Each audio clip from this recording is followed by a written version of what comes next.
Everyone, Zeddy here again with another Titans card review. The remaining Paladin cards to reveal. Mech Warper's back for Paladin. Why? Blizzard, why? We'll talk about that. And apparently we have new core set cards for Paladin. That was kind of unexpected, but we'll talk about that as well. And if you want to win these cards, excluding the core cards, which should be free, you can enter this giveaway where we give away 2 regular pre-orders, 2 mega bundles out of my pocket. All you have to do is like and comment in the video description below. We are super close to 71K, which will unlock another mega bundle. So hit that sub button, make me go broke. So let's take a look at the Paladin cards. Starting off, we have the epic spell Judge Unworthy. 4 mana, no spell school, not a holy spell, anything like that. However, you set an enemy minion's health to 1, then deal 1 damage to all enemies. So it's like a whirlwind effect that goes face for 4 mana and basically a hard removal for 1 big minion. It's kind of a weird swipe almost, right? Kind of. Is this good? Well, Paladin doesn't really have good hard removal, like at all. They have Attorney at Law or Ma or whatever it's called. No, that's the Druid card.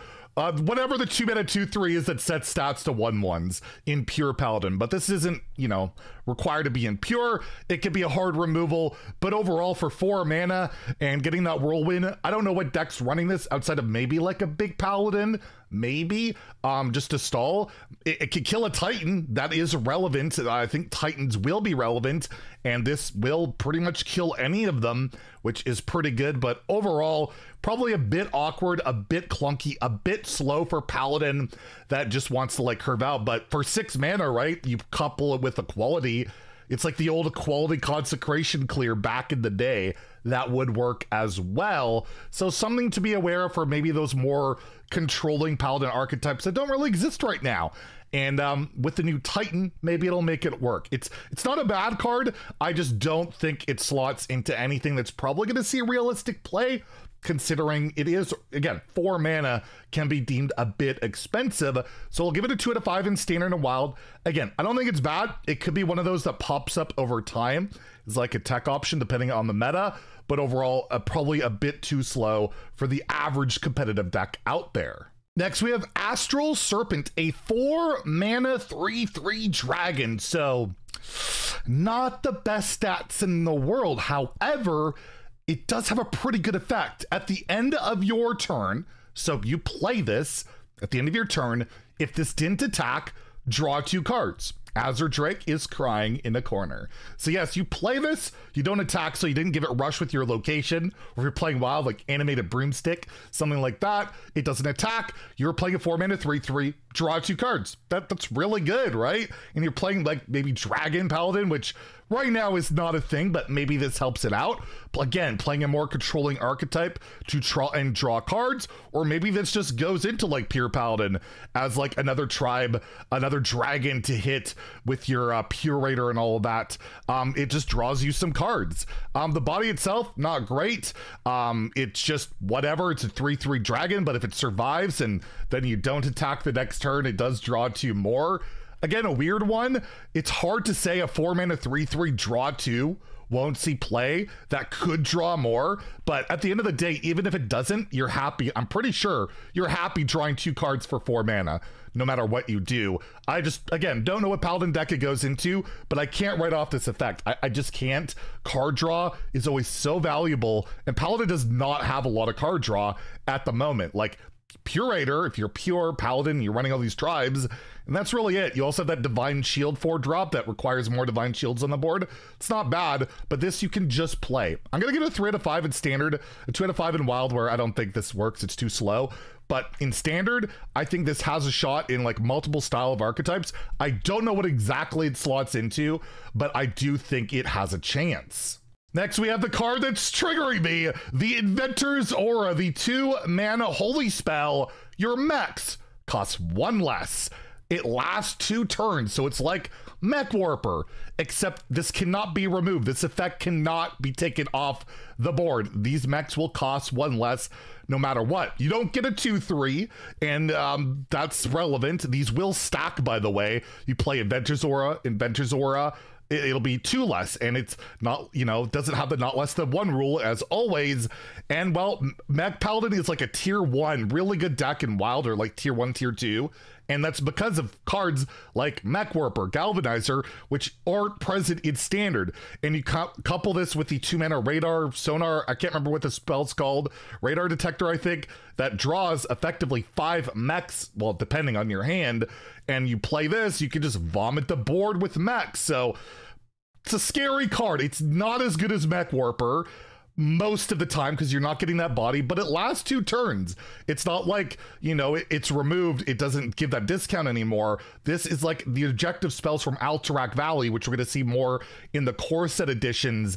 That's like Paladin's new thing apparently, and this card scares the crap out of me. I hate the style of effect, I just do.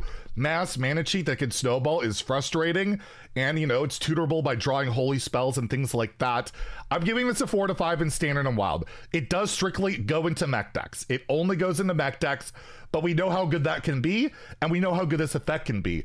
And the fact that it lasts 2 turns, it cannot be removed, is pretty darn terrifying. Just at least it doesn't come with a body. That's the one downside to it. Unlike Mech Warper, you can't just instantly put something on this. You need like a 1-drop if you're playing it on 2 to spam the board, but the next turn you're kind of free to do whatever you want. So I think it's really strong for the mech decks, and probably a card that I'll be bitching and moaning about in the near future, which is what we like to do on this channel. And speaking of mechs, and speaking of a 1-mana mech, you can just cheat out the second that's played. We have a 1-mana 1/3 mech X21 Repair Bot Death Rattle. Return any mechs magneticized to this to your hand. So it's really good with that 1-drop that adds those 1/1 magnetics. But yeah, you just play this, slap a bunch of magnetics on it, and then they come back. It's kind of reminiscent of that 2-drop that would retain like the buffs you would add to it, and that would like shuffle into your deck. And I guess it's kind of also reminiscent of the priest card that recently got nerfed, Test Subject, which would give the spells you played on it back to your hand. The style effect doesn't seem play, but it's a 1-mana 1/3 mech. It's going to see play in a mech deck. It's premium statted. It's a body that's hard to remove on 1 that you can magneticize right away. We have that 2-mana 2/3 mech Paladin got already that curves right into this, and just really good, really solid. And it can also just make sure you don't run out of cards. And in Wild in particular, you have like Skaterbot or Skater Boy, I can't remember. It's an Avril reference, fellow Canadian, can't remember the exact name, but it's a 1-mana 1/1 rusher. It can be 0 mana, and you can throw it on this, and then boom, you get that right back, and that's a really valuable card to get back. This is super solid in Standard, super solid in Wild, where again, Mech Paladin is a really good deck, and it's value for those decks that can run out of that, or even if it's not, it's a 1-mana 1/3 mech. There's really no downside to it. And the only downside, I guess, is it really only goes into mech decks. You're probably not playing this in pure just to curve out with a 1-mana 1/3, although you could consider it. Again, 4-star card in Standard, 4-star card in Wild, just because it only really slots into one archetype. Other than that, it would probably be a 5-star card, but we also have core set additions to Paladin. So we're getting Crusader Aura, a 4-mana holy spell. This should be just free, I believe, in the core set. I don't believe you'll have to do anything other than just when the expansion goes live, you'll have access to a new card. Whenever a friendly minion attacks, give it +2/+1. This will last for 3 turns. And it was noted, this was revealed, by the way, by the Coin Concede podcast. They were told this was added because the secret package left Paladin, and they felt like they should have some type of package, some type of other mechanic to replace it. And they felt like the Alterac Valley like objective spells were something that were worth doing. So yeah, this is very slow. It's 4 mana, effectively do nothing, and your minions will get buffs after you attack, but you're spending 4 mana to not do a lot. There was that bridge spell that gave +2/+2 to like everything you summoned, which was an insane arena card. Never really saw much play on ladder, and that was an immediate effect on any minion summoned, where this a minion needs to be on the board, attack. You can play it while you have minions on the board, get that attack. It's kind of similar to like Rakara, that rush minion for warrior back in the day, but it does seem awfully slow. Again, 4 mana for this type of effect. It does last 3 turns. There's certainly upsides to it, but probably not a meta player. It is a holy spell though, so you can consider that.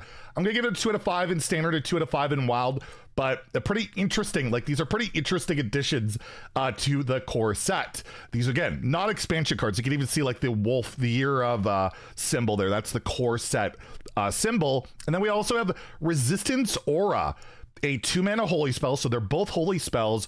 Your opponent's spells cost 1 more. This lasts 3 turns. So it's like a cult neophyte permanently for 3 turns. So that's pretty disruptive to like combo decks, to like a control priest style deck that runs a lot of spells.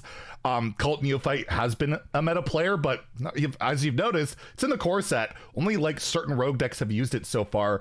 It's a lot of battle cry minions. It's a very minion heavy, weapon heavy meta right now, where a card like this probably doesn't pop up as a big meta player either right now. It does last 3 turns. It is pretty disruptive, but you're spending 2 mana doing effectively nothing again, then minorly disrupting your opponent, and depending on what they're playing, might not be disrupting them at all. So again, I think it's a 2-star card in standard and wild, but it is cool to see like core set changes or additions like midway through the year. We haven't seen that ever before. They have talked about their willingness to do it, so it's pretty cool to see that, and we'll see if there's going to be more to come, because this came like completely unannounced. Nobody had any idea. So let me know what you guys think about the new cards, the new core set cards, and tomorrow, this time for real, there'll be a Demon Hunter reveal at like 2 in the morning. I'll be up for it, so stay tuned for that. If you enjoyed the video, please like and subscribe. Have a great day, and stay salty, my friends.